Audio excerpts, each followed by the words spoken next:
Hello, I'm Dr. Gloria Horsley. And I'm her daughter, Dr. Heidi Horsley. Heidi and I want to welcome you to Open to Hope Conversations, the podcast. We believe that the greatest gift you can give yourself after a loss is hope, using this moment to connect with others who have not only survived but thrived. So let's get started.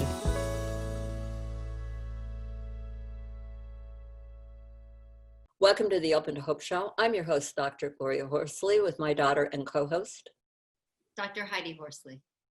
Well, Heidi, we have got a great guest on today because he is a doctor and is so knowledgeable about grief, loss, about life and death, and the importance of recognizing death and how people cope with it. So why don't you introduce him, Heidi? Okay, like you said, Mom, we're going to be talking about life and death decisions today.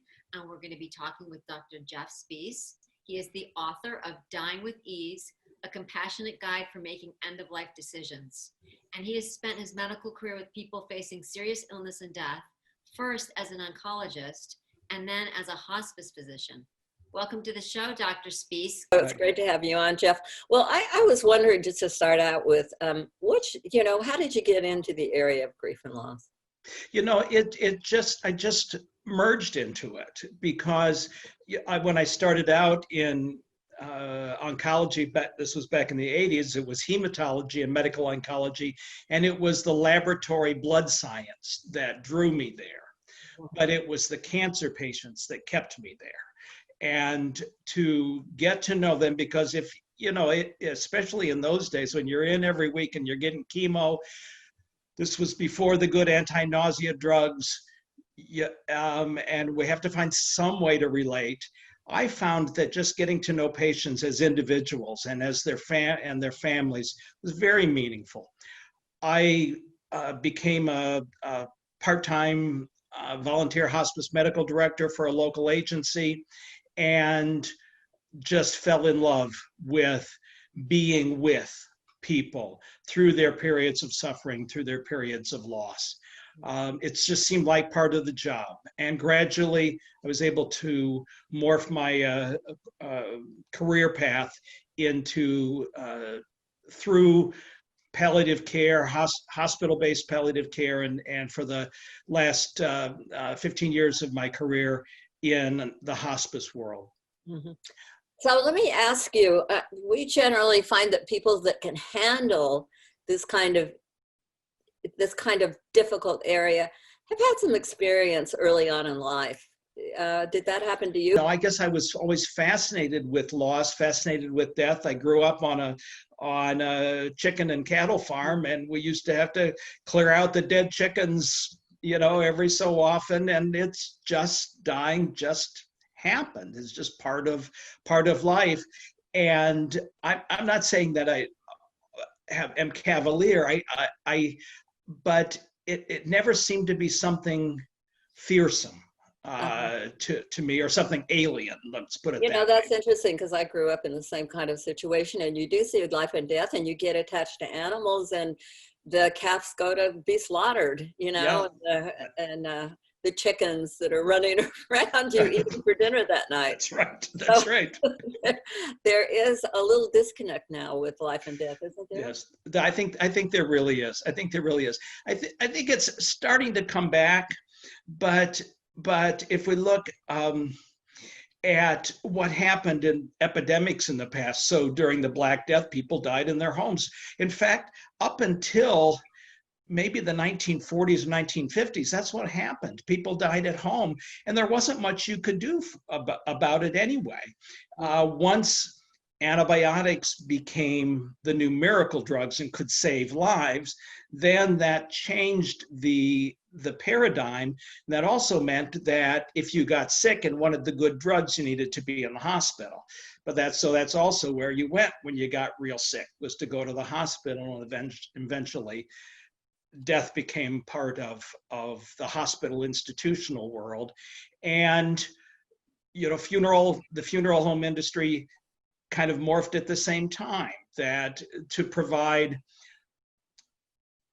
experiences and soothing and a bit of denial, that this is really what's going on here, but it made it easy, so that death became really separate from life, something that others went through or others experienced, or that there wasn't as much familiarity with. Yeah. Well, I didn't grow up seeing anything die. I mean, until, you know, I grew up in a suburb and in upstate New York, and then when my brother died at 17, it was a shock because, like you said, it wasn't familiar to me. And I remember my mom talking about how her grandmother was in the living room in a casket, wasn't she, for days? Yeah, and then people came to the house to see her. The first person I ever saw dead was my brother. So it was a very foreign thing to me. Like you said, it's not something, because we've removed it so much from everyday life. It is foreign, and for Americans in particular, for humanity in general, but I think we Americans are really the best at this, because our American psyche is that we are able to control anything. This is our manifest destiny. This is who our American exceptionalism, the pioneer can-do individual entrepreneurial spirit, that we can control everything. And dying is something we can't control, and I think it frightens us in that regard. It makes it foreign. We don't know how to think about something like that. I think that's a piece of the reality. And I'm wondering now, with what's going on with COVID, these virtual funerals, and you know, and it's kind of weird to think about showing a body over the internet. So I mean, that is kind of bizarre. Having an open coffin and having everybody walk by, you feel like you can't cry anymore, and then you cry with them. It's like this wonderful joining in catharsis of the reality that here is actually a dead body, and you know, they're not with us anymore. And you know, seeing is believing, I guess. I don't know. Saying goodbye for the last time too. You're seeing them for the last time. Yes, so there's some ritual around that. I am seeing my nephews and nieces, and not wanting to see bodies, not wanting to see their parents. And I honestly, I'm like, it's real. I mean, it's hard to deal with that. It's real. It's not just a memorial, happy service, let's celebrate their life. That's so interesting, Gloria, because I don't tend to think of it that way, but it is so true. When you see a news item that some soldier's remains has been repatriated from Europe or from Vietnam or from Korea, and the family is there and in tears for something that happened decades ago, that now there's something real about this, whatever it is, this physical remains. I think that's fascinating. How do you talk about it, the 9/11 families? Oh, yes. Just about, well, yes, I worked with the firefighter families for 10 years that had lost someone in the Trade Center here in New York. And all the families that I worked with did not have remains. Right. There was nothing. And, you know, so, you know, how to memorialize somebody and how to pay tribute to somebody. And some of them waited for quite a while to have memorial services. And then they finally said, you know, we have to do it. Get together. This isn't good for us. We can't keep waiting until the remains are found, because they might never be. One thing that both of you mentioned, Heidi, when you mentioned we can't wait, we have to get together, and Gloria, when you mentioned the crying together, I think is a gigantic piece of what, well, grief and loss, but also suffering is all about, and how it can be alleviated well, that's the great word, compassion, the being with, the suffering with another person, lessens everybody's suffering and grief and sense of loss. And the saddest the saddest situations that I experienced in the hospice unit that I ran was the people who were alone and who had no one. And you try and be the family for that person. And maybe they were fine, but it seemed so sad to me. Well, and that's why I think what's going on right now is sad, because you've got COVID and you you've got can't visit. people like my aunt that she is in hospice isolated from her family. Yeah, yes. It's huge. It's huge. And virtual Zoom and Skype visits are fine. Looking through the window is fine, but it's not the same. It's not like kissing, touching. And by the way, you can kiss and touch dead bodies when absolutely you go see them. I mean, wasn't it important for you to see your brother, Heidi, even though he was kind of wrapped in gauze because he had been burned? But how did you feel about that, Heidi? I felt like it wasn't true, and that it had been it wasn't him. Yeah. And seeing his foot and knowing that it was him, for me, I kind of needed proof that it really happened.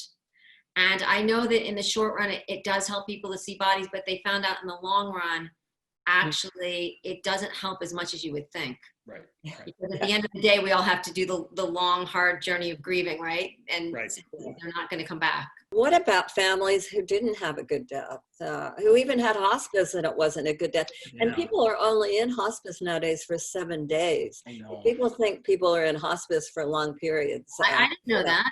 They're only in for 7 days? Yep, on the average. On average, it's late referrals. When's the right time to refer to hospice? Nobody knows. But the universal response to families referred to hospice was, we should have done this earlier, because far too many, it's because you can only do so much. But even so, most of those families, and I'm coming back to your question, most of those families still appreciate the experience, even if it was only for a very few days or even one night, because somebody was there and cared and maybe asked the question that nobody had asked before. The question I tried to ask every family was, so tell me about your mom. Mm-hmm. And the number of people who would cry, and several who had said, why didn't anybody ever ask us this before when we were asking us to make decisions and things like that? Anyway, what about people who have experienced bad deaths of family members? I think it's very difficult. It's clearly a traumatic event. And I think that I try and, the teams really identify that as someone at significant risk for, whether you call it complicated grief or dysfunctional grief or grieving or whatever, or major depression, because the set of feelings that can pop up can be overwhelming. I didn't do this well. I'm guilty. I failed, or I made the wrong choices, or that son of a bitch, he was never going to do it right, or whatever those feelings are. I think that's really hard. And hopefully that's one reason I think that, at least as far as hospice care goes, that requirement for bereavement contact for at least 13 months after the death, I think is essential, because you never know when, and 13 months may not be enough, and some people will never let you in. But I think that that's really hard. It's really hard. I'm not saying anything you don't know. Well, when my father-in-law was dying, he had hospice, and they were amazing. Mm-hmm. And he gave all the nurses nicknames. They became very close to them. They became like surrogate daughters that he never had. Yeah. And the hard part for the family wasn't having hospice. They loved it. They, like you said, wish they had done it earlier. It was when, as soon as he died, everybody left. Yeah. And there wasn't any follow-up. And it was really lonely for my mother-in-law, because people were gone. All her support was gone. That's huge. That's huge. And it is a whole. I don't know the answer to that, but it is a whole. I know there are a lot of hospices that are providing group, counseling and stuff. And I always recommend to people that they, if they've had a loss and they're feeling that, to check around your local hospices, and maybe it won't be the one you went to, but you might find a group at another hospital or at a hospital or somewhere like that. Well, I wanted to talk about a little bit about your book, Dying with Ease, A Compassionate Guide to Making Wiser End-of-Life Decisions. I want to say that this is really a good book. if you are thinking about hospice, I mean, and thinking about grief and loss, I mean, this is invaluable. I'm going to keep it on my shelf. I want you to know, everybody, I'm keeping this on my shelf forever, because he's got tips and thoughts and ideas. How do you pick a hospice, and what do you look for, and what's going on with death and dying in America today? It's a gem. It's part of my library. Thank you very much for this, Jeff. Oh, well, that's tremendous. I'll have to hire you as my publicist associate here. That's a pretty good plug. This book came out of just the experiences and what Wonderful. I learned from patients and in conversations.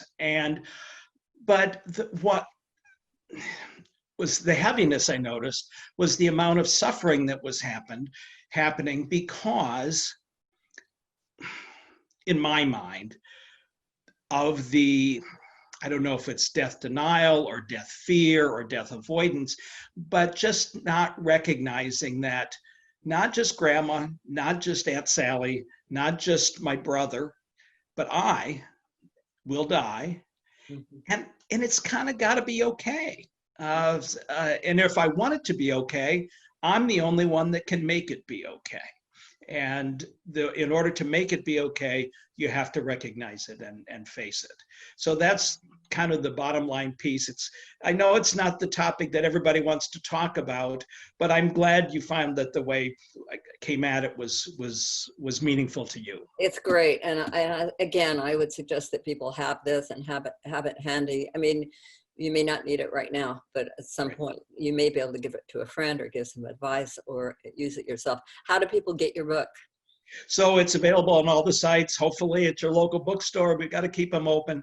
And if they want to get in contact with me, the best one-stop shopping is at the website, drjeffspiess.com. You can see how the name is spelled right there. It's drjeffspiess.com. And there's a link there to the blog. And thank you so much for being on our show today. You're a delight. Thank you. Thank you so much. Thanks, Jeff, and thanks for all the good work you're doing in the world. Peace. And thanks everybody for joining us on this show today. And Heidi and I always want to remind you that if you've lost hope, please lean on ours until you find your own, and God bless. I'm Dr. Heidi Horsley. You have been listening to Open to Hope, the podcast. You can follow Open to Hope on Facebook, Instagram, and Twitter. To learn more, visit us at opentohope.com and go to Apple Podcasts to subscribe. I'm Dr. Gloria Horsley. Join us again next week for another Open to Hope conversation, where we invite you to lean on our hope until you find your own.